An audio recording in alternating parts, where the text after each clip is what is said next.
की बात है, एरेंडेल के एक सुंदर साम्राज्य में राजा और रानी की दो बेटियां थीं, जिनका नाम एल्सा और एना था। वे एक साथ खुशी से रहते थे, जो एक आदर्श जीवन था जिसे हर कोई चाहता था। ये शांतिपूर्ण दिन लंबे समय तक नहीं रहे। एक दिन एल्सा को पता चला कि उसके पास एक विशेष शक्ति है, बर्फ को नियंत्रण करने की। हालांकि एल्सा को इस बारे में कोई जानकारी नहीं थी कि वे अपनी शक्ति को कैसे काबू में रखे। ये बहुत खतरनाक था। जैसे कि एक बार हुआ जब वे खेल रहे थे, तब एल्सा ने एना को चोट पहुंचा दी।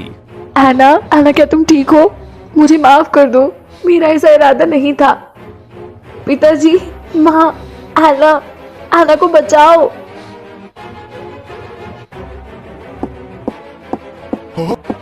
क्या हुआ एल्सा? उसके साथ क्या हुआ है? सैनिकों, जल्दी से चिकित्सक को बुलाओ। तब से एल्सा को अपनी शक्ति पर शर्म महसूस होने लगी। उसने हमेशा खुद को दुनिया से अलग करने की कोशिश की। एल्सा, आओ मेरे साथ खेलो।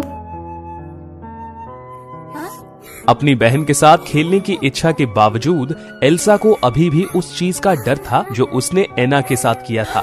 ये चीज एल्सा को घर की किसी भी हलचल से दूर रखती थी। जब एल्सा 18 साल की हुई तो राज्य में एक दुखद घटना हुई। राजा और रानी दोनों एक समुद्री तूफान में गायब हो गए। बेशक एल्सा एरेंडेल की नई रानी बन गया। हालांकि एल्सा को डर था कि उसकी शक्ति पूरे राज्य और विशेष रूप से उसकी बहन को बुरी तरह से प्रभावित कर सकती है। एल्सा, तुम कहाँ जा रही हो? एल्सा, रुक जाओ। उसने फिर सब कुछ पीछे छोड़ दिया और वहां से जाने लगी। एना के बारे में 16 साल की उम्र में उसका एक हंस नाम का प्रेमी था, जो पड़ोसी राज्य का राजकुमार था। हंस, मुझे क्या करना चाहिए? एल्सा चली गई है। कोई बात नहीं एना, वो सिर्फ वह आपके माता पिता के चले जाने से दुखी है। वह कुछ दिनों बाद वापस आ जाएंगी। नहीं, वे कभी महल के बाहर नहीं गई है। वहाँ बहुत खतरा है। मैं उसे अकेला नहीं छोड़ सकती। तुम यहाँ रहो और मेरे लिए राज्य की देखभाल करो। मैं एल्सा को खोजूंगी और उसे वापस लाऊंगी। ठीक है, आपको सतर्क रहना चाहिए। अगर कुछ होता है तो आपको यहाँ वापस आना होगा और फिर हम इसे करने का सबसे अच्छा तरीका ढूंढ लेंगे। बेशक, धन्यवाद। इस बीच एल्सा ने अपने कदम राज्य की सबसे ऊंची चोटी पर रखे। उसने वहां अपना सुंदर बर्फ का महल बनाया। हालांकि क्योंकि एल्सा का पूरा ध्यान महल बनाने में था, इसीलिए उसने यह महसूस नहीं किया कि उसकी शक्ति ने इतिहास का सबसे बड़ा बर्फीला तूफान ला दिया था, जिसने एरेंडेल राज्य को बर्फ से ढक दिया। एना ने हांस को अलविदा कहा। उसने एल्सा को महल में वापस लाने के लिए रास्ता खोज लिया था। एना को पता था कि उसकी बहन उस सबसे ऊंची चोटी पर महल में थी। वो समझ गई थी केवल एल्सा ही ऐसा कर सकती थी। क्या शानदार महल था। पहाड़ तक के रास्ते के बीच में एना का घोड़ा थक गया था। सौभाग्य से पास में एक बार था। वे आराम करने के लिए बार में गई ताकि आगे की यात्रा कर सके। एना बहुत खुश थी जब उसने एक आदमी देखा। वह रॉजर और लूकास बारहसिंगा था। हेलो, मैं चोटी पर पहुंचने की जल्दी में हूँ और मेरा घोड़ा थक गया है। क्या आप कृपया मुझे अपनी बर्फ की गाड़ी पर वहाँ पहुँचने में मदद कर सकते हैं? मैं आपको पैसे दूंगी। चोटी पर अभी इस मौसम में? क्या आप पागल हैं? ये बहुत खतरनाक है। हाँ, ये बहुत महत्वपूर्ण है। मैं आपको पैसे दे दूंगी, 2 गुना नहीं 3 गुना। ठीक है, मैं तुम्हें वहाँ ले चलता हूँ। तब एना बहन की तलाश में अपने रास्ते पर चलती रही। गाड़ी अंधेरे में तेजी से चलती रही।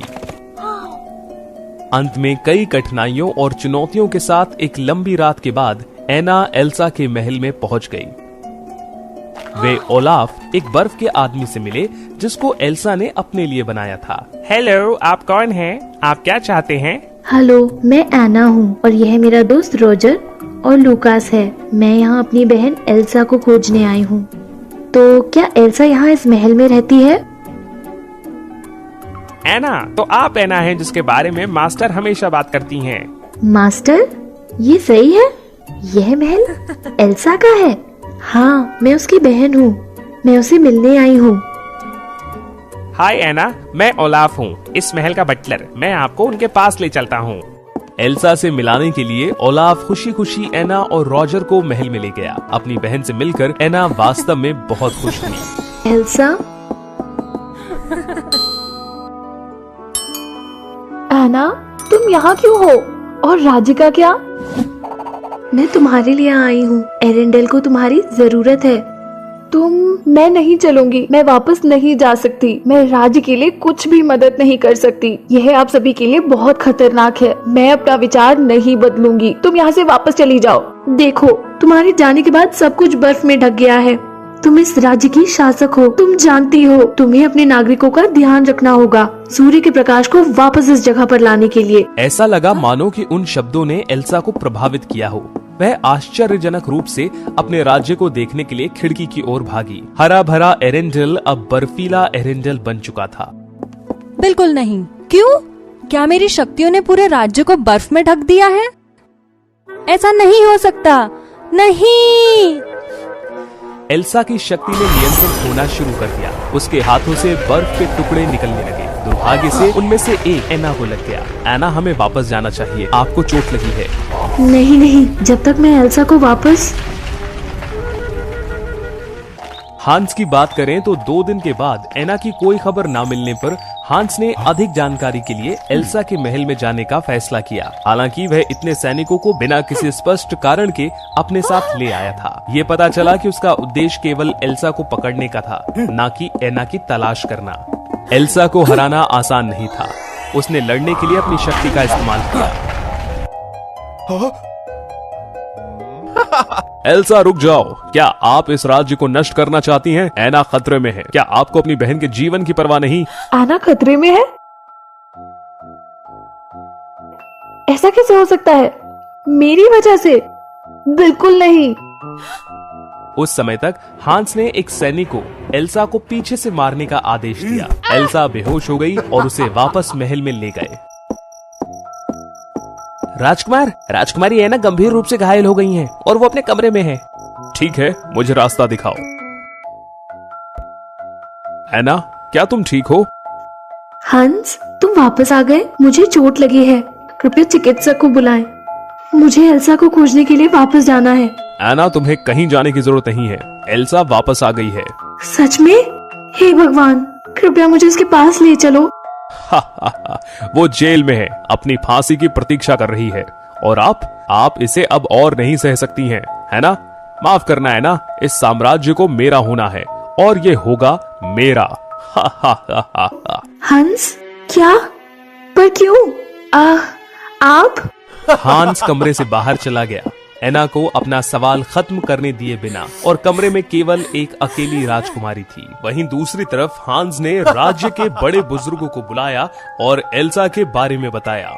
सब सुने, एल्सा वास्तव में एक दुष्ट चुड़ैल है। मैंने लंबे समय से इस बारे में सोचा है। वह ही इस भयानक बर्फीले तूफान का कारण है। जब मैं उस चोटी पर उसके महल में पहुंचा तो उसने कई सैनिकों को चोट पहुंचाई। ये माफ नहीं किया जा सकता। मुझे डर है कि राज्य फिर से खतरे में पड़ जाएगा।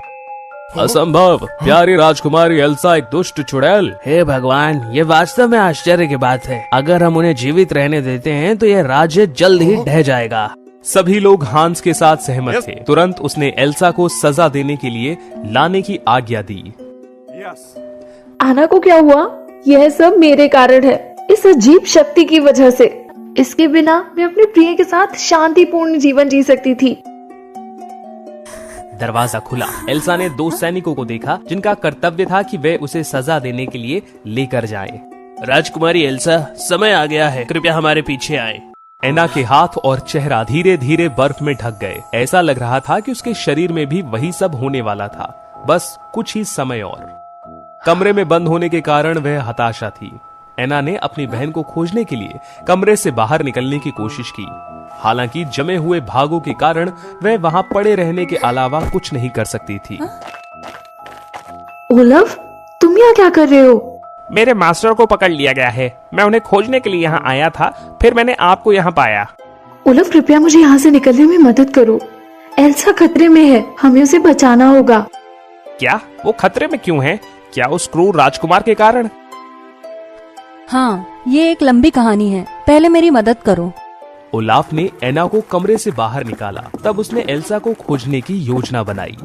सुना है राजकुमारी एल्सा को फांसी तक पहुंचाया जा रहा है। हाँ, मैंने सुना है कि वह एक दुष्ट चुड़ैल है। क्या दुष्ट चुड़ैल? वो ऐसी नहीं है, बिल्कुल नहीं। मुझे पता है क्यों। ओलिव जल्दी करो, हमें एल्सा को बचाने की जरूरत है, जल्दी। वे जल्द ही फांसी की जगह पर पहुंचे। सौभाग्य से जब वे फांसी की जगह पर पहुंचे तो सैनिक ने अपना ब्लेड ऊंचा किया हुआ था। ओलाफ, उन पहरेदारों का कुछ करो। ओलाफ ने अपनी छड़ी के हाथों को लहराया। 4 बर्फ की गेंदें कहीं से बाहर आईं और गार्ड को मार गिराया। एना मौका पाकर एल्सा की जगह पहुंच गई थी। ओलफ, एना, तुम यहाँ क्या कर रहे हो? एना ने आगे बढ़ने के लिए अपनी पूरी ताकत का इस्तेमाल किया। जब वे एल्सा के पास पहुंची तो सैनिक अपनी तलवार चलाने ही वाला था। उसने अपनी जान की परवाह नहीं की। एना ने तलवार को रोकने के लिए अपने हाथों को उठाया। एना नहीं, ऐसा मत करो, नहीं। सबसे हताश क्षण में एक चमत्कार हुआ। एना पूरी तरह से जम गई। ब्लेड उसके पार नहीं जा सका और टुकड़ों में टूट गया। एना! एक बार फिर एल्सा की शक्ति ने काम किया, जिसने सभी जंजीरों को तोड़ दिया। एल्सा दौड़कर अपनी बहन के पास गई। एना, क्यों? क्या तुम इतनी मूर्ख हो? तुमने मेरे लिए अपनी जान की परवाह क्यों नहीं करी? क्यों? मैं ही हमेशा क्यों होती हूँ जो तुम्हारे लिए दुर्भाग्य लेकर आती हूँ? एल्सा के गाल पर आंसू आ गए जो एना पर गिर गए और इस जादुई चीज ने एना पर जमे हुए अभिशाप को दूर कर दिया। तब एल्सा को समझ में आ गया, प्यार की गर्माहट गर्मी को ला सकती है और अभिशाप को दूर कर सकती है। और प्यार अपनी बहन की रक्षा करने का सबसे अच्छा तरीका है, दूर रहना नहीं, जैसा उसने लंबे समय से सोचा था। एल्सा, आखिरकार तुम्हारा वापस से स्वागत है। मुझसे दूर मत रहना आप। हाँ हाँ हाँ एना, हम हमेशा के लिए साथ रहेंगे। अंत में एल्सा ने अपनी शक्ति को नियंत्रित करना सीख लिया। उसने अपना हाथ उठाया और सारी बर्फ गायब कर दी। सूरज बादलों के पीछे से दिखाई दिया। सूरज की रोशनी वापस एरेंडेल में छा गई। राजकुमारी की जय हो, राजकुमारी की जय हो। राजकुमारी एल्सा, हमें हंस की बातों पर विश्वास करने के लिए क्षमा करें। हमारे राज्य में गर्मी लाने के लिए धन्यवाद। कोई जरूरत नहीं, यह जिम्मेदारी मेरी है। जब मैं यहाँ नहीं थी तो राज्य की देखभाल करने के लिए आप सभी का धन्यवाद। यह हमारा कर्तव्य और सम्मान है कि हम आपका अनुसरण करें राजकुमारी। उसके बाद राजकुमार हांस को अपने बाकी के जीवन के लिए निर्वासन करने के लिए भेजा गया था। एल्सा और एना ने मिलकर न्याय की निष्पक्षता और समृद्धि में हमेशा के लिए शासन किया।